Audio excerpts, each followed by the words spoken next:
Every now and then, Ukraine comes up with a strategy that seems crazy on the surface, but works wonders when executed. Right now, we're seeing one of those strategies in action. Ukraine has located the most bizarre weak point in the Russian military machine, and it's attacking it with gusto. It's not oil refineries. You'll see no attacks on oil depots, fuel tankers, or supply trucks here. Ukraine has taken aim at Russia's postal network. And in doing so, it makes sure that every Russian suffers so badly that they turn against Putin for starting his insane invasion. Everything comes down to a single word: wild berries. Often referred to as Russia's version of Amazon, wild berries is a key cog in Russia's economy, and as you will soon find out, its military. The company is massive. Now valued at more than $12 billion, Wild Berries makes about 4 million deliveries every single day, which adds up to 1.46 billion deliveries annually. And it sells practically everything.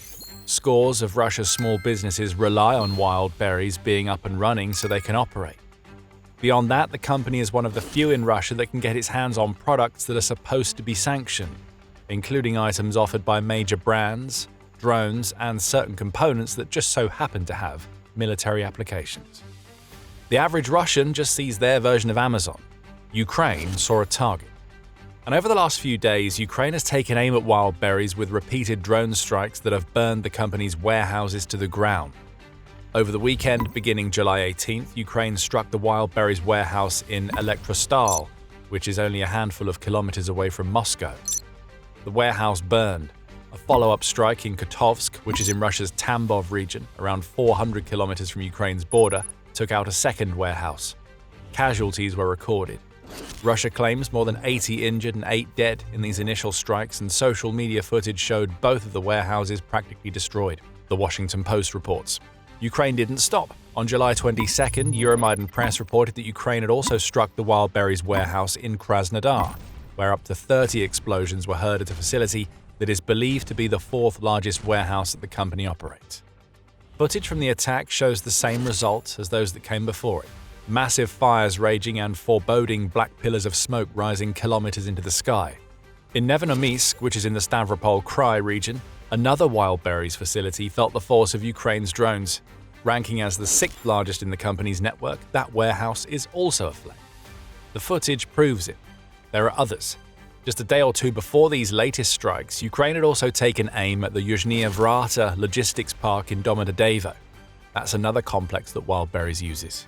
In Kolodino, a strike was reported at a Wild Berries sorting center, which Euromaidan Press reports partially destroyed a pair of large warehouses.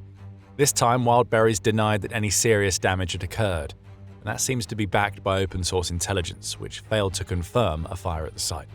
There are also rumors that Ukraine has targeted another Wild Berries facility in Podolsk, which is also in the Moscow region, though these rumors aren't confirmed at the time of making this video. We're not seeing isolated strikes here. This is a campaign to take down the Russian equivalent to Amazon. The scale of the economic damage done is enormous. Right now, the estimates are hovering around the $2 billion mark in terms of the sheer amount of product loss, the Kyiv Post reports. Add another $300 million to that figure for the cost of getting rid of the burning debris at the warehouses and carrying out repairs, and Wild Berries has a pretty major problem. Over a sixth of the company's entire value burned to cinders by Ukrainian strikes. Wild Berries has also announced that it will run a compensation scheme for the families of those killed or injured in the attacks. $12,000 for an injury, $25,000 for a death. That's the value of a human life at Wild Berries. Russia is absolutely livid about what has just happened all over its territory. Without a trace of irony, Russia is accusing Ukraine of terrorist attacks.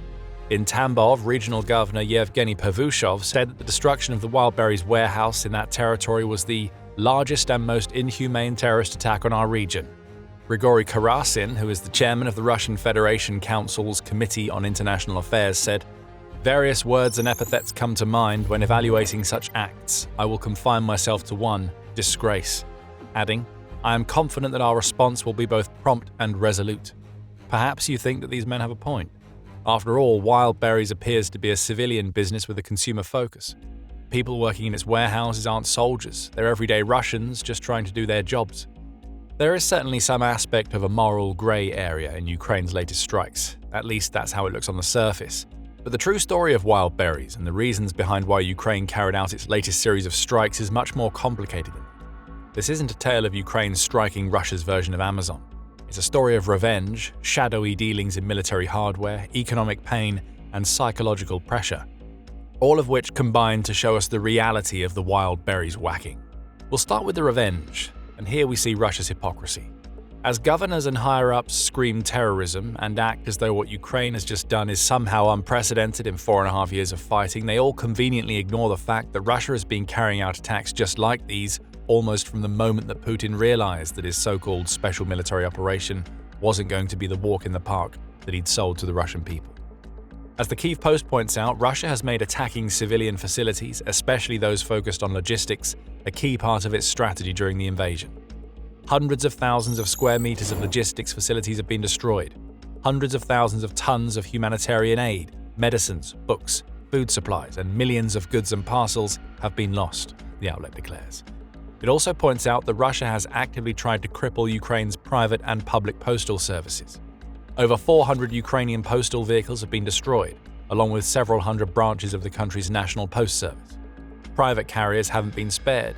Nova Poshta, which is one of Ukraine's largest private logistics companies, has seen 400 of its sorting depots, terminals, and branches destroyed, resulting in 26 deaths.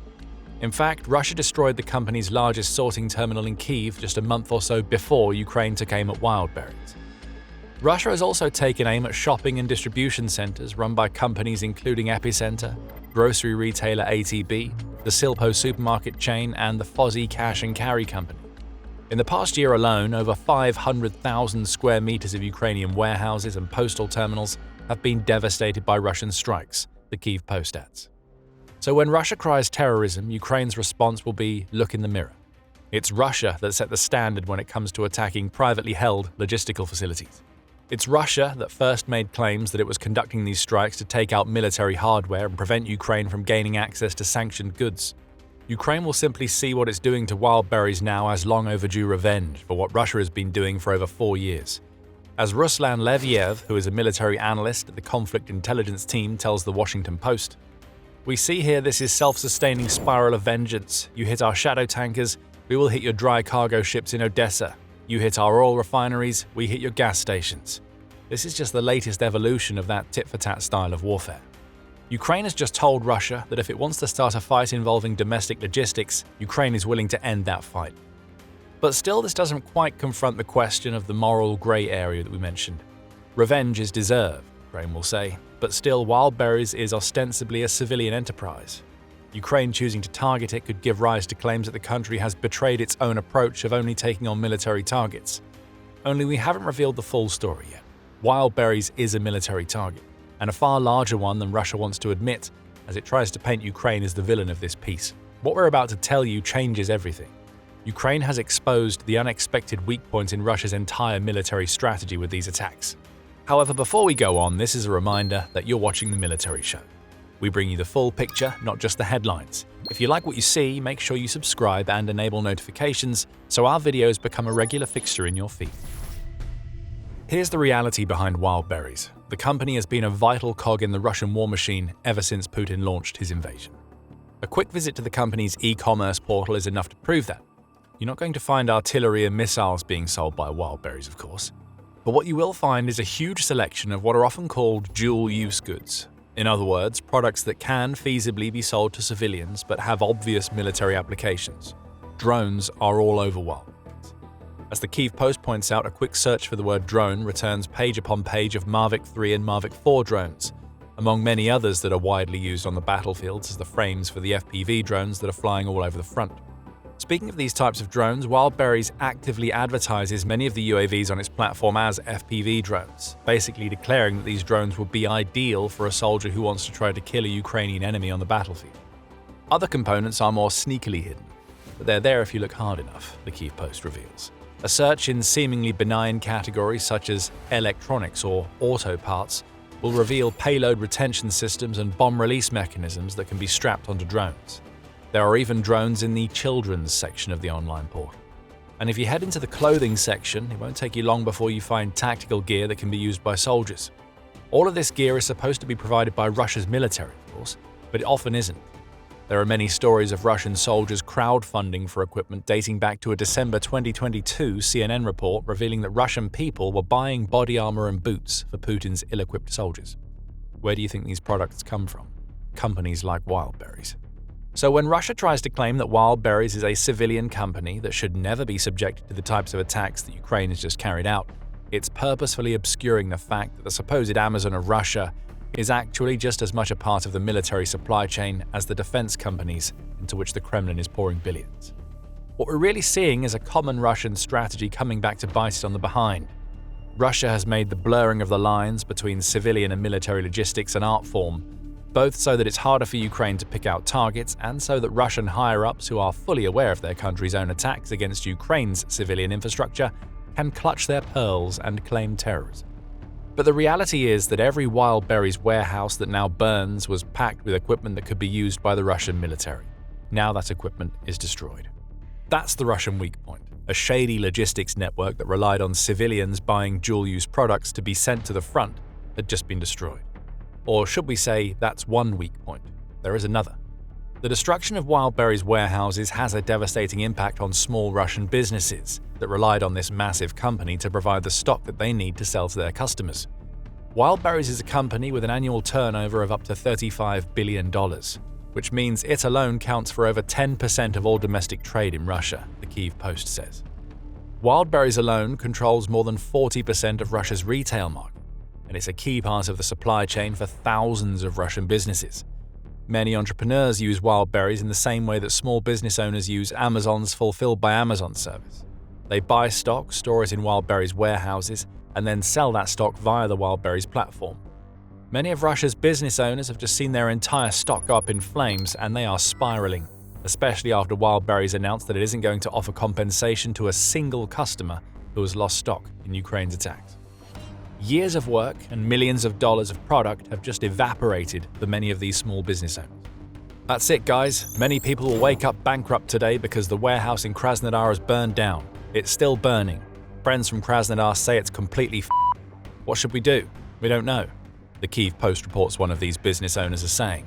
Another, holding back the tears, declared, "I already want this special military operation to end. So many people are dying, and so many entrepreneurs are suffering. We now need to file reports with the tax authorities. I don't know what to say or what to do. I want this special military operation to end." That's a very important statement when it comes to another goal that Ukraine aims to achieve with the wrecking of Wildberries warehouses that we'll be getting to. Sticking with the economic impact, now is the absolute worst time for Russia's small business sector to have come under such heavy fire. Small and medium-sized businesses, or SMBs, in Russia are already struggling as Putin's war sucks up every resource from labor to cash that they need to survive.